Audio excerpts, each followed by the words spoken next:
Hello YouTube, what is up? My name is Steven, and in this video I have another keyboard review for you guys. This segment here will just be a quick live unboxing, and then we'll switch over to the actual review with the voiceover and the b-roll footage and stuff like that. It's been quite a while since I did a keyboard video, and thank you to...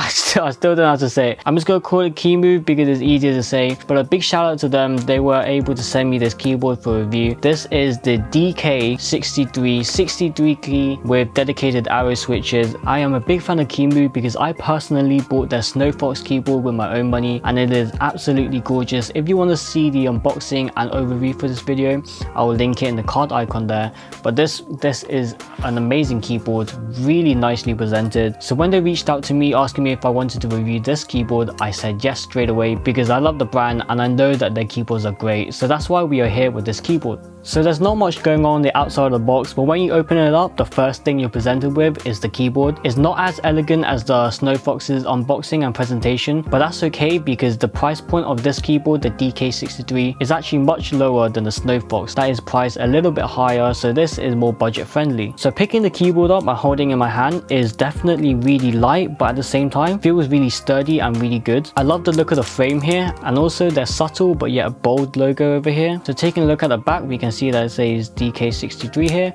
with 4 rubber pads. The angle is fixed, and these are rubber pads, not feet, so they can't be flipped out, but the angle of the frame on the keyboard is already slanted for you to give you that nice ergonomic typing angle. So putting the keyboard off to the side for a moment, we have the manual, really nice and simple.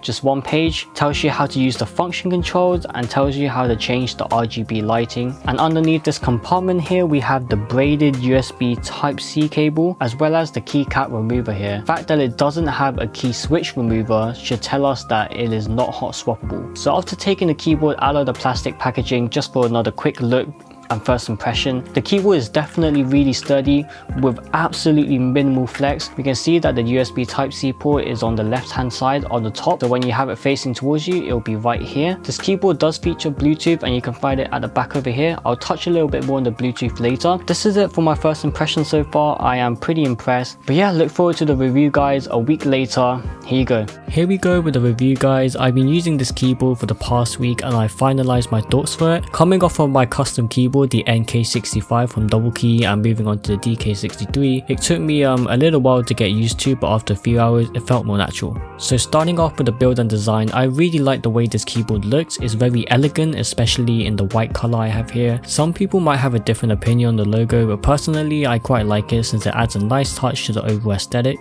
The keyboard has a plastic outer body with a thick metal board plate, which is pretty standard. It feels really sturdy with little to no flex, which is always good.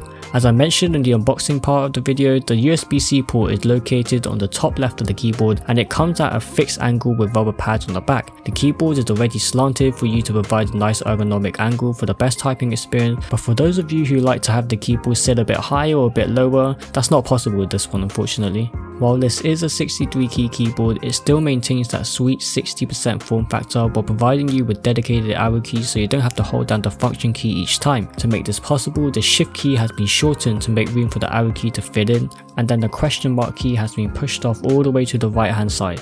Moving on to the switches of this keyboard, this one I have here is the outemu red switches, which I wouldn't say is the best. The keycaps I would have to say were ABS. They didn't specify what material they were, but from the way it felt on my fingers, I would have to say they were ABS. They felt pleasant to type on and they didn't feel bad. The legends are big and bold, which meant they were easy to read, and the way it looked under the RGB glow were really good. Also, they weren't too gamery looking, which I appreciate a lot.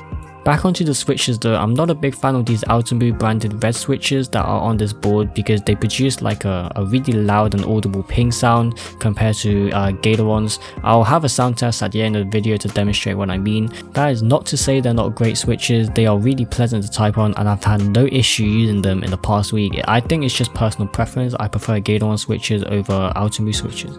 The DK63 also comes with Bluetooth, which makes it super competitive in its price range. It has a 1900 mAh battery. This means that it can last over a week and maybe a few days with RGB off, but since RGB takes up a lot of the battery, it can last up to a day with RGB on. It can also put up to 3 devices at the same time, which makes it super convenient and easy to switch between devices. Something to note, while this keyboard does have N key rollover, on Bluetooth mode it only has 6 key rollover, which is still fine to be honest. I mean, let's face it, who needs to press like more than 6 keys at the same time? The RGB on this keyboard is really nice, providing great colors, and it has 8 RGB effects to choose from by using the FN and slash key to change between the modes, and using FN and enter key to cycle between the 7 different colors. The whiteboard plate also helps to bring out the fullness in the RGB, because white bounces color really well, so the RGB looks even better with that. Summarize, for the price this keyboard comes in at, I think it's a really good deal for sure. It ticks a lot of boxes feature wise, and for the price there's honestly not much competition that comes close to this thing. There's nothing really bad that stands out about this keyboard. I mean, it's built great, it types great, it has really nice RGB and even Bluetooth, which is something I did not expect to find at this price. It's a solid contender and I would recommend it. Thank you to Kemove again for sending this keyboard out to me to review. Thank you guys for watching. If you want to support my content, make sure you like and subscribe. Yeah, here's the sound test. Bye bye.